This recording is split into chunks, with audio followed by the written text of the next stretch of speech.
Guys, part 2 sa gusto kong sabihin sa ex ko.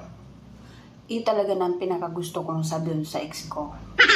Duman sa kahaputan ni Idol Boss Carepa na kung may gusto kang sabihin sa ex mo, ngunyan, ano ito? Ngunyan, sasabihin ko giraray digdi ko sasabihin sa video na ini. Na, naghali ka sa puder ko sa kadahilan ng bako ako ning kagayunan.